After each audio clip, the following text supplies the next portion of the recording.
With a royal coronation just around the corner, I've decided to make that English classic, Coronation Chicken, using the original recipe from 1953. So thank you to Wondrium for sponsoring this video as I crown some poultry, this time on Tasting History.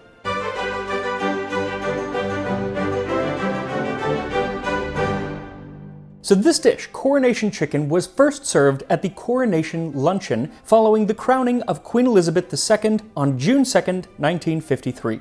Since then, it has become a staple of English cuisine, though often bears merely a passing resemblance to the original version. Today it's made in all sorts of ways, sometimes with mango chutney, or raisins, or almonds, sour cream, Greek yogurt, and often it's chopped into small pieces and used as a sandwich filling. There was even one rather unique version created on the occasion of the Queen's Platinum Jubilee. From the great minds that brought us the Double Down, several KFC locations in the UK offered the Coronation Chicken Tower Burger, where the sauce was served as Coronation Mayo, fresh out of Cluckingham Palace. They also claimed that the pesky raisins have abdicated from the recipe. But in fact, raisins were never even in the original recipe, nor was the hash brown patty, which could be found on the KFC version.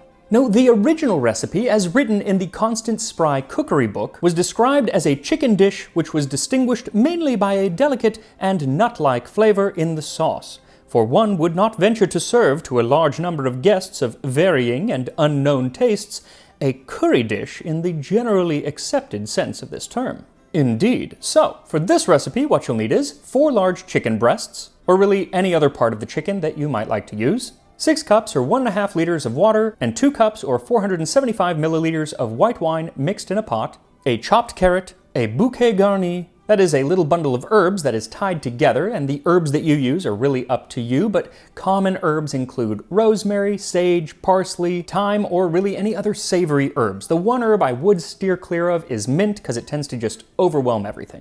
Then 2 tablespoons of salt, and 3 to 4 peppercorns. Then the recipe says to poach the chicken, so put the chicken in a pot with the liquid, then add the salt, carrot, bouquet garni, and the peppercorns, and set it over a medium-low heat. And the point here is to raise the temperature very, very slowly so that it cooks all the way throughout without overcooking the outside and undercooking the inside. You want to continue to let the water temperature raise until it just starts to let off bubbles from the bottom, and then immediately turn off the heat and cover it with a lid. Let it cook in there for 5 to 10 minutes or until the internal temperature of the chicken reaches 150 degrees Fahrenheit. Then immediately take them out of the water. You want to start checking around 5 minutes because you don't want to go much beyond that 150 degrees and it's harder to uncook something. Then let them rest for at least 5 minutes, though preferably for this dish, let them cool completely. Now this process of poaching is quite different from the process of boiling chicken, and it can lead to a wonderfully tender version of chicken, but it's often done incorrectly, even though it's a rather basic skill. So I'm trying to get better at some of these basic skills, which is why I'm really enjoying the Wondrium course, Elevate Your Everyday Cooking with Curtis Stone. He's a Michelin star chef who walks you through some of these basic skills with simple ingredients, but then shows you how to combine those skills to create some really spectacular dishes. I also love his wonderful Australian accent. It's just fun to listen to. And that's actually something that makes Wondrium very special. It's the people who are teaching the courses. I mean, they have courses on everything from history to science, economics, travel, or how to learn skills like painting or woodworking, but I really appreciate that all the people teaching these courses are experts in their field who clearly have a passion for what they're teaching, making it just so much more engaging to watch, or in my case, often to listen to, because I've started to download them and listen to them as podcasts while I'm in the car or at the gym. Their library is constantly evolving, so whether you want to elevate your everyday cooking or really learn about anything else, then you can get a free trial by using my link in the description, wondrium.com/tastinghistory. But first, we should start this cream of curry sauce, and like pretty much anything that has curry in it, there are quite a bit of ingredients, so here we go. First, heat 1 tablespoon of oil in a saucepan and add 50 grams or a half cup of finely chopped onion. Cook over a medium heat for 3 to 4 minutes and then add 2 heaping teaspoons of curry powder and cook it for another couple of minutes, keeping the heat rather low. Then you need 1 large teaspoon of tomato puree, a half cup or 120 milliliters of red wine, 6 tablespoons or 90 milliliters of water, and the obligatory bay leaf. Add all of those into the saucepan and bring it to a gentle boil. And once it's boiling, add a half teaspoon of salt, 1 teaspoon of brown sugar, and a half teaspoon of pepper, along with 2 slices of lemon and a good squeeze of lemon juice. Let it all cook for about a minute and then give it a taste, and here she says you can add more of any ingredient to adjust the flavors to what you want. Then let the sauce simmer uncovered for 10 minutes while you prepare the other ingredients. You'll need a half tablespoon or so of apricot puree or spread, a little more than 1 3/4 cup or 450 grams of mayonnaise. That's a lot of mayonnaise, by the way. Then you'll need 3 tablespoons of lightly whipped cream, which you can make fresh by lightly whipping cream, and you'll need a little bit more at the end, so go ahead and whip more than 3 tablespoons worth. Now once the sauce is simmered for 10 minutes, take it off the heat and strain it into a bowl, and then let it cool completely. And once it's cool, mix together the incredible amount of mayonnaise and apricot puree, then little by little add in the cooled sauce until it's as strong as you like. You're probably going to want all of it. Also, she says here too, you can add more of pretty much any of the ingredients to make it taste how you want. Then take a little of the finished sauce and mix it with a little extra whipped cream, and then coat the chicken in that. And she gives you options of either cutting it before you coat it and then coating it, or coating it and then cutting it, kind of depending on how you want to serve it. But either way, you're going to be pouring more sauce over it at the end, so it really doesn't matter. She also says this is an admirable sauce to serve with iced lobster. So keep some extra sauce for all those iced lobsters you just have laying around the house. And then that's pretty much it. That is the Coronation Chicken. But for convenience in serving on the occasion mentioned, the chicken was arranged at one end of an oblong dish and a rice salad was arranged at the other. And I'll walk you through that very simple rice salad once we look at the origins of Coronation Chicken. Now, who receives credit for the creation of Coronation Chicken is really a matter of debate. It often goes to Constance Spry, as the recipe first appeared in the Constance Spry cookery book. But she wrote that cookbook with her business partner, Rosemary Hume. Now, since the book bears Constance Spry's name and she did most of the actual writing, she is often given most of the credit.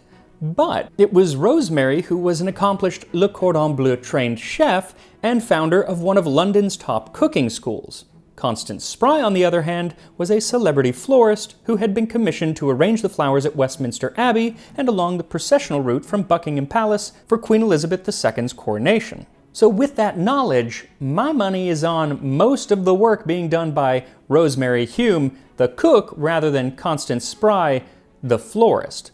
Also, the original name of the dish was not Coronation Chicken, but Poulet Reine Elisabeth, a name that seems fitting for a dish created by a Le Cordon Bleu chef. She even went so far as to name her cooking school after Le Cordon Bleu. She called it L'École du Petit Cordon Bleu, which she opened in 1933. And 20 years later, in 1953, the Minister of Works asked Rosemary Hume and her students to create the menu for the Coronation Luncheon. Now, according to one of the students at the school, Angela Wood, she was actually the one who did much of the work in creating a dish for this 350-person luncheon, most of the guests being foreign dignitaries. This required something that had a bit of flavor, but not too much. Thus, for a month or more, I was cooking a chicken a day, and we had to alter the balance of the spices in the sauce to get it right. So I'm going to be diplomatic and say that the creation of this Coronation Chicken was likely a group effort. So something also interesting about that Coronation Day luncheon is that, according to Queen Elizabeth's schedule, she probably didn't even attend. The meal was served promptly at 2 following the coronation just across the way at Westminster School. But according to the diary that day, Queen Elizabeth dined in the annex of the Abbey itself, and not on a particularly fancy lunch. It was a quick, packed lunch of smoked salmon, foie gras, sausage rolls, cheese, and biscuits. But just because she didn't get to enjoy her namesake dish that day, it doesn't mean that she didn't get to try it later, and she really enjoyed it. Darren McGrady, royal chef for 11 years, said that at Balmoral Castle, where the Queen spends the summer, Coronation Chicken features heavily. Now, just as the creator of Coronation Chicken is up for debate, so is its inspiration. Some claim that it was inspired by Jubilee chicken that was made on the occasion of George V's Silver Jubilee in 1935. It also had a sauce with curry powder, but there is no real evidence to claim that one influenced the other, as sauce on a chicken is pretty common, and curry powder in English cooking at the time was pretty much compulsory. Another claim was that it was inspired by the cuisine of the tables of medieval English kings. And while its combination of sweet and savory flavors is rather medieval, the ingredients used are anything but. Though I do find this theory interesting because the dish somewhat reminds me of another chicken dish associated with English coronations for the better part of 800 years. It was called dillegrout, and I did an entire video on it, but in short, it was a sweet and savory chicken stew that, instead of curry powder, was flavored with just a little bit of rose water. It's like a really floral barbecue sauce, and it's fantastic, and is one of the recipes that appears in the Tasting History Cookbook, on sale now at bookstores or online. But I digress. This chicken, dillegrout, actually began life at the coronation of William the Conqueror in 1066. And it was featured at every coronation banquet until that of King George IV in 1821. This is perhaps one of the most important coronation banquets in British history, as it was by far the largest. The banquet included thousands of dishes, and the first course was brought in by a procession of 47 people, some of whom were on horseback. The guests were all dressed in Tudor and Stuart-style garb, and the entire event was filled with spectacle, like the entrance of the King's Champion, a member of the Dymock family of Lincolnshire, who rode into the hall wearing a suit of armor. After everyone had taken his seat, the champion on his horse, both in full armor, rode up the hall and threw down a gauntlet before the king, while the heralds proclaimed that he was ready to do battle with anyone who denied that George IV was the liege lord of the realms. Then various persons presented offerings to the king in right of which they held their estates. One gentleman presented a beautiful pair of falcons in their hoods. The entire event was put on at a cost of £250,000, then in 1821, which today is an estimated £27 million for one event. The cost was so immense that 10 years later, when George's younger brother was crowned William IV, the memory and the sting of the banquet's cost still loomed overhead. Between that and a decade of lavish spending under George IV, the crown was pretty much broke, and so William IV decided to not have a banquet at all. And that actually became the norm for quite some time. George IV is really considered the last coronation banquet, at least the type that was filled with pomp and circumstance and lots of other things going on. Today, instead, it's less of a coronation banquet and more of a banquet on the occasion of the coronation, a small but important difference. One way that they've downsized is to move the banquets from Westminster Hall, where thousands of guests could attend, to the more sensible ballroom at Buckingham Palace, a very understated residence if I've ever seen one. And that is where, for the 2 nights following her coronation in June of 1953, Queen Elizabeth II held her coronation banquets for a sensible 400 guests. And instead of hundreds or even thousands of dishes, the entire menu could be printed on one side of a small sheet of paper. And one thing that was not served was Coronation Chicken, which had only been served at that luncheon, which Elizabeth didn't even attend. See, they were walking a fine line at the time. Rationing, while not as strict as during World War II, was nonetheless still in effect in the UK in 1953, so there was a need to show frugality even on the part of the Queen. On the other hand, when you show up to Buckingham Palace dressed to the nines, you're gonna expect something a little more fancy than a chicken dish that could easily be bought at Tesco. But I think they walked that fine line rather adeptly. While not as many dishes were available, they were still served on 18th century porcelain, and the tables were set with silver gilt table settings from the grand service, the ones used at George IV's coronation banquet, the one that cost so much. And while there were far fewer dishes, the ones that were served were much more elegant than those of the luncheon, like Coronation Chicken. The meal included a clear turtle soup, a rack of lamb with new potatoes, asparagus with a mousseline sauce, and a strawberry dessert named after Elizabeth herself, though it was all in French because, French is fancy. There was even a course of filet of sole named after the young Prince Charles. And I think it would be so cool if, for his coronation dinner, he had the same dish, but instead call it délice de sole royale. But the Earl Marshal, who is in charge of setting up the entire coronation, has yet to reach out and ask for my opinion. Though if anyone is friends or perhaps neighbors with Edward Fitzalan Howard, Duke of Norfolk, let him know my idea. He can take all the credit. I'm actually really curious to see what ends up being served at King Charles's coronation dinner, though from the rumors flying around it is going to be rather simple, and from his tastes probably will not be featuring Coronation Chicken, either the modern version or this version, which was served for his mother in 1953, which still needs a rice salad.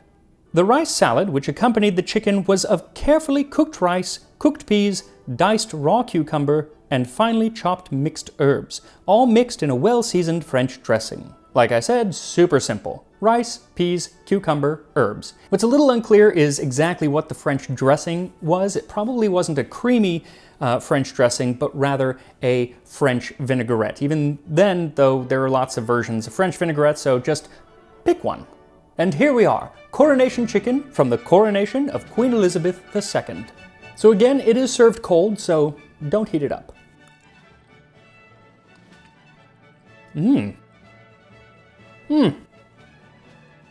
Fantastic. Fantastic. The chicken is so tender, which doesn't always happen when you poach chicken. But it's the sauce. That's where all the flavor is. And it's just wonderful. There's like a mild hint of curry, but it's not strong at all. They did a good job kind of balancing that out. There is a sweetness to it because of the apricot and the sugar. But it's also not really sweet, which is so often what happens when you get coronation chicken today. It's just super, super sweet. This is much more subtle. It's creamy because of the incredible amount of mayonnaise, but it's not stodgy and just like gloopy. It's nice and smooth. Fantastic. Let me give the rice salad, again, super simple. And it tastes like rice. It's the chicken that's special. So whether you are celebrating Charles's coronation or you couldn't care less, you should care to make this dish because it's really, really good and definitely worth your time. So make sure you get a copy of the Tasting History Cookbook out in stores now and leave a review wherever you get it. It really helps out. I would really appreciate it. And I will see you next time on Tasting History.